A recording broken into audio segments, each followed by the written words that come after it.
Today I'm going to try and give an understanding on battery power and solar power and how can you keep it running when there is no sun. So, and for instance, we're now into the autumn, right? But if you're going into winter, as it goes now, we are going to be getting less and less and less sunshine, and on some days, no sunshine. So, what should you be looking at? Depending on the most powerful thing you use, so for instance, if you use a hairdryer or you use a kettle, right, you need to look on the bottom.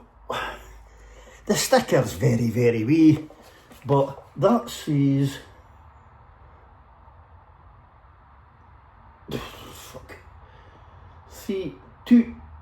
250 to 3000 watts, which means when I plug that kettle in, right, rather than trying to explain it and bore you, let's show you a few examples, okay? I here have my power station, which is an 800 watt, it's on the back here, right, so it's an 800 watt portable power station, okay, but here's the crux you've really got to understand. The battery capacity is 512 watt hours, right, which is 20 amp hours, okay, so to try and figure that out, you've got to look at these stickers, but here's a quick way. So, here's my Aferay 800 watt box. I can carry this about. It's got 240 volts in at the side, has a light, it's got USB things, and look, it's even got the plug there, right, for 12 volt. So, I have plugged my, as you can see, my Philips beer machine. So what I have to do is, you hold that and power it on, and I've powered up so that you can see that there is no input coming in and there's no output going out. And right now, this battery is going to last 99 hours. Now, come round the side, switch the power on. So, there's proof there's the power on, okay? So, it's keeping my beer at 3 degrees, there's 24 days left in this keg, everything's good. And I come round to here now, and I've got an output of 39 watts, okay? So, that means that I've got 8 hours of running power on this battery, then it goes flat, okay? Now, we'll go and do the other one. We'll do the kettle. So there we go, okay? We're sitting again, I'm still at 100%, nothing coming in, nothing going out. Kettle's plugged in, okay? Here's the switch there, turn it on.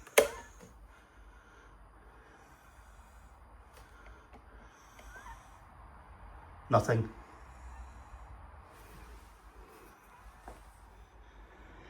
Now, this has got a safety feature built in it, and I've tried it actually, and I think it's triggered it, but I want you to see how it triggered it, okay? So, you can see there's nothing there. Oh, can you see it? Sorry. There we go. Now there you go, you see that wee power thing there? That's telling you that it's got power. Oh, and there you go. That beeping is the kettle.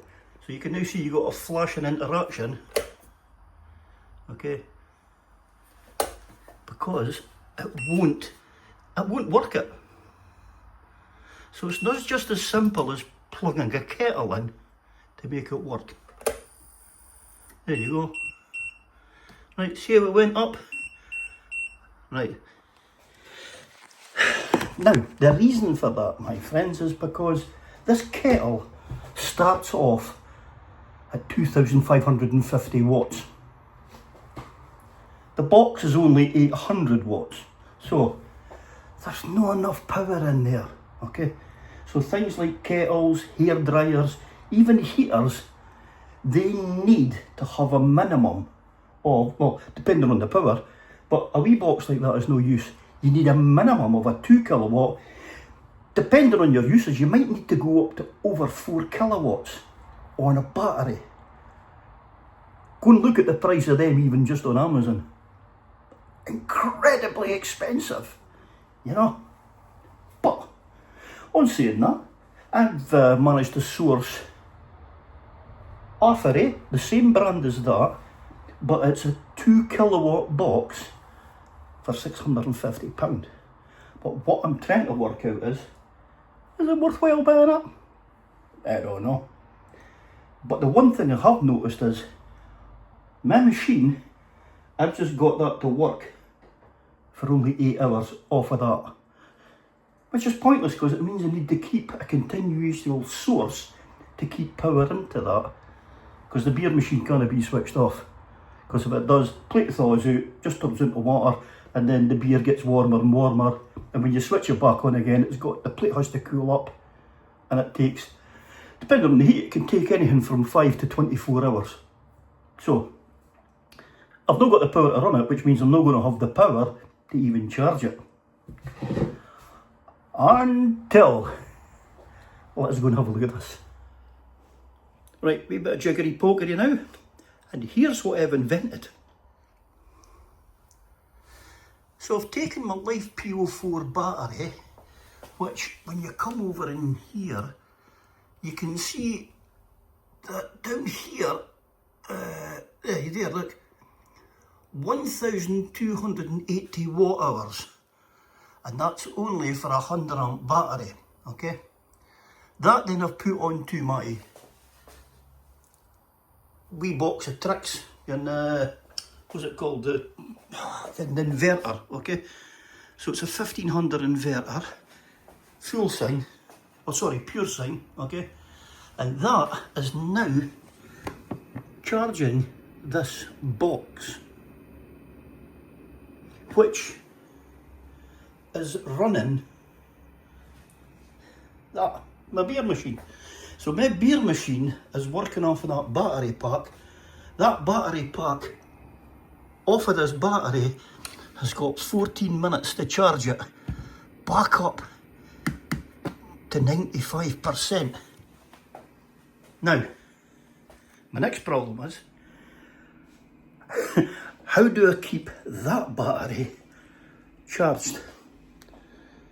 And also, why am I doing all this? Well, it's mainly to have 240 volt power in the motorhome when I'm wild camping. And I've come up with an ingenious plan.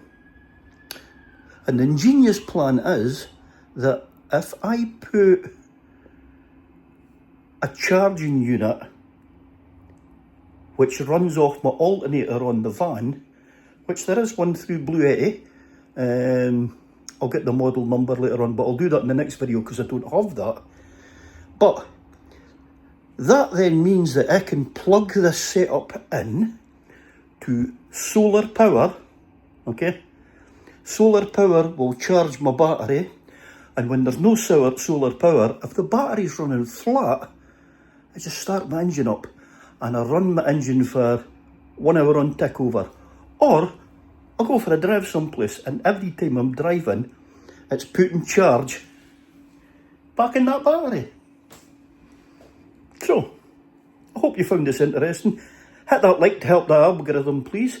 And also, I'd love to see something in the comments for you to say whether it is a good idea, shite idea, or it's something that you're actually really interested in looking forward to, or putting some suggestions yourself. Take care, till the next one. I'll see you there.